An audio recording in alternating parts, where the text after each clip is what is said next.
It does not carry bombs. It does not carry soldiers. It does not carry cargo, supplies, or reconnaissance equipment. It carries one thing: the ability to end the world. On February 28th, the very day the new war with Iran began, public flight trackers lit up. Analysts watching those screens saw a signal they hoped never to see. An E-6B Doomsday Plane was in the air. And it wasn't a single flight. It became a continuous pattern. Yet when the Pentagon was asked, the response was silence, citing operational security. This raises the real question. The activation of this asset isn't a show of force. It's a signal. A signal that all other options might be failing.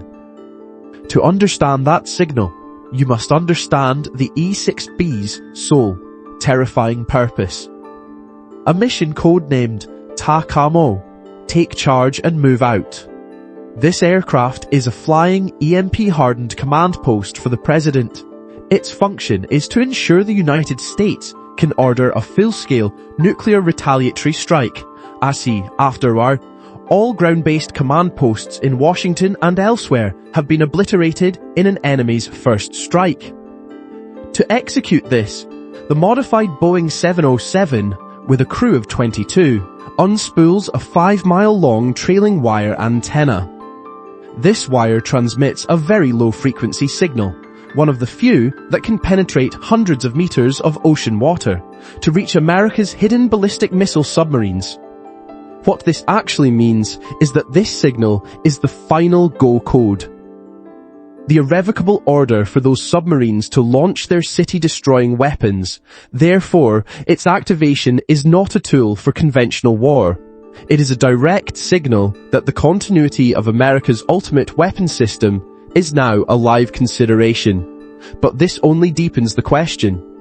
A tool this extreme is only unsheathed in the face of a specific kind of strategic failure. So what exactly has failed so badly in the war with Iran that the system of last resort had to be activated on day one? The failure wasn't a single event, but the quiet realization that the United States was no longer fighting the war it had planned. Its chief adversaries had already intervened, turning a regional conflict into a strategic trap. First, Russia. US intelligence officials called Moscow's support a pretty comprehensive effort to feed Iran targeting data, satellite imagery on US warships, and troop concentrations across the Gulf. Iranian missiles stopped wasting ammunition and began hitting US positions with lethal precision. Casualties climbed, and the vulnerability of ground command was no longer theoretical. That is exactly the scenario that forces Stratcom to keep an E-6B in the air, preserving a separate chain of command if those ground nodes vanish. At the same time, China was feeding a flow of critical components into Iran's Shahed-style attack drones. On the bridge of a US destroyer in the Strait of Hormuz, a Chinese-flagged container ship appears on radar. The watch floor understands those containers are part of the drone supply line now striking American forces, and that stopping it would mean risking a second, unmanageable war with another nuclear power. The contact is tracked, logged, and allowed to sail on. From this point, US commanders operate under a brutal rule. Accept the flow of hardware, arming the drones and missiles, killing their own people, or trigger a confrontation that could spiral beyond control. Being outmaneuvered by adversaries is a known risk. Planners have rehearsed it in war games. The shock that broke the strategic calculus didn't come from Moscow or Beijing. It came from America's allies. Imagine a secure briefing room deep inside the Pentagon. On the main screen, the Middle East glows in calm green. Al Udeid in Qatar, Prince Sultan in Saudi Arabia, the familiar chain of American power across the Gulf. Then a side monitor chimes. A live feed from the UAE Foreign Ministry cuts in, English subtitles under the podium. will not partake in any attacks against Iran.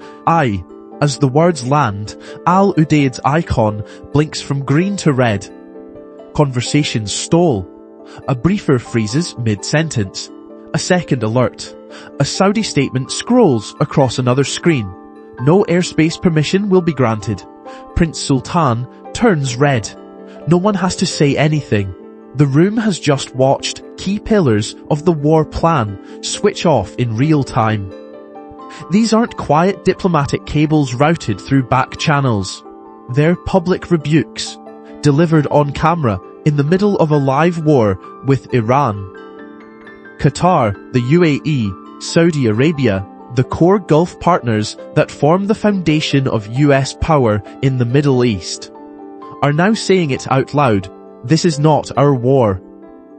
When a host state denies its airspace and its territory in front of the entire world, it isn't just limiting operations, it's forcing the United States to absorb the embarrassment of being told no by its own security clients.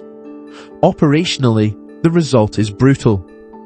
The United States is fighting a war from massive billion-dollar installations in countries that have just forbidden Washington to use them for offensive strikes. The soldiers are there. The aircraft are there. The command infrastructure is there.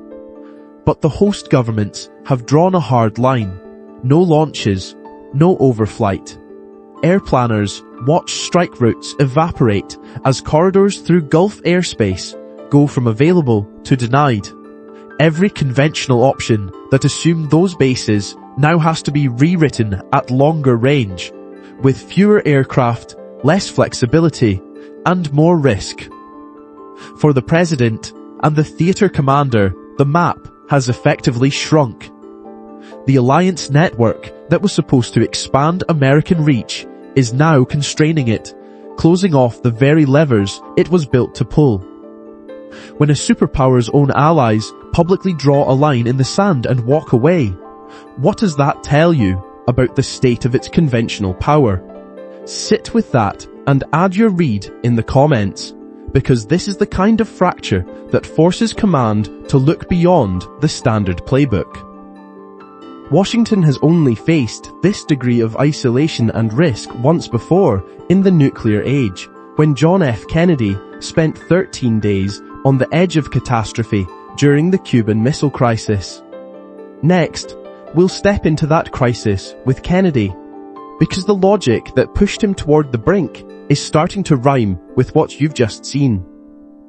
October 16th, 1962, an aide enters the Oval Office and sets a slim folder on the president's desk. Inside are U-2 spy plane photographs. They are undeniable. Soviet nuclear missile installations in Cuba, just 90 miles off the coast of Florida. For 13 days, the executive committee meets in the White House almost non-stop. The air is thick with cigar smoke. Kennedy shifts against the pain in his back as his Joint Chiefs, the men who won World War II, argue unanimously for one course of action: immediate airstrikes followed by a full-scale invasion of Cuba. To them, the logic is straightforward: show force, remove the missiles, reassert control. Kennedy sees the trap.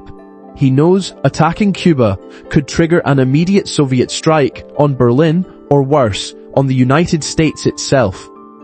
The conventional military options before him are not solutions. They are potential triggers for thermonuclear war. He rejects them, choosing a naval quarantine, a blockade, and opening back-channel diplomacy instead. As the crisis deepens, the risk of a Soviet first strike becomes plausible enough that he cannot ignore it. On October 24th, he orders the US Strategic Air Command to DEFCON 2, the highest state of military readiness short of war. As part of that posture, the Looking Glass airborne command posts, direct predecessors of today's E-6B, are activated. They fly continuous 24-hour missions, ensuring that even if Washington, D.C. were vaporized, the chain of command would survive to order a counterattack. This is not a signal that Washington plans to strike first. It is a survivability and deterrence posture, hardening the retaliatory chain of command so any Soviet attack would guarantee a US response, desperation expressed through nuclear doctrine. That is the operational lesson of 1962. Activating these planes is not a romantic preamble to a first strike. It is a procedural necessity once a leader has rejected catastrophic conventional options. Kennedy had run out of choices and had to prepare for the worst case, even as he searched for any diplomatic off-ramp. As he put it, "We will not prematurely or unnecessarily risk the costs of worldwide nuclear war, but neither will we shrink from that risk at any time it must be faced." That historical template, a cornered leader rejecting conventional options and activating the Doomsday Plane not to attack but to survive, is the key. It is what we use to decode the unspoken message behind the E-6B flights we are seeing today. So we return to the central question. Why is the Doomsday Plane flying? Given everything we've laid out, the stalled campaign, the diplomatic isolation, the war plan with no exit, this aircraft is not circling to intimidate Tehran or reassure anyone about American control. It is airborne because Washington is bracing for its own strategy to fail, keeping a command platform in the sky to preserve continuity and control if the crisis breaks the playbook. The United States is militarily outmaneuvered, diplomatically abandoned, and operating under what leading Iran scholar Karem Sajjadpour called regime change by jazz improvisation. A military campaign should be a symphony of steel, precise, disciplined, tied to a clear objective. Instead, the administration is soloing, shifting goals, no written score, no defined end. The flight of the E-6B is a symptom of this weakness. It is up to safeguard the command system and prepare for failure's consequences, not to ensure victory. This is an administration feeling its way through a crisis with no exit. When a global power is trapped, militarily and diplomatically, inside a campaign with no endgame, the range of outcomes narrows fast. Here, you don't get clean victories, you get bad options. There are only 3 ways this war can end. Next, we walk through each of them, because one involves a decision once considered unthinkable. So, what are these 3 endings? The first is the one policymakers dream of. The collapse of the Iranian government, a clean, decisive victory. For most mainstream policy analysts, though, that outcome borders on fantasy.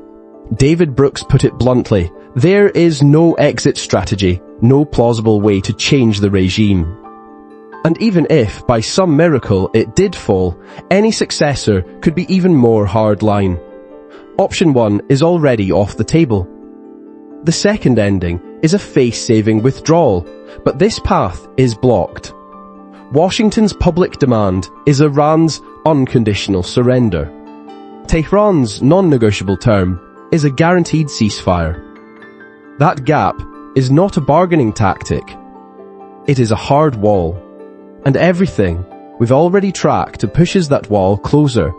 The external support behind Tehran that makes a quick defeat implausible. The regional allies who have refused to host US operations, and the historical case we just walked through where nuclear command assets moved forward once conventional leverage collapsed. Taken together, there is no credible pressure left to force a face-saving deal. Humiliation is not an acceptable outcome for a superpower. So option 2 is also off the table, and that leaves the third path. If you cannot win outright, and you cannot leave without losing face, you escalate, the war widens. Targets expand from military infrastructure to the energy flows and shipping lanes the global economy rests on. And volatility spills into energy prices and credit markets as the system starts to destabilize. In that environment, The unthinkable decision, nuclear use, has to stay on the table as the final terrible piece of leverage, and that is why the E-6B is flying, not as a drill or a show of force, but to preserve the ability to execute that decision from the air, even if ground-based command is destroyed first. This strategic trap is not just a geopolitical issue.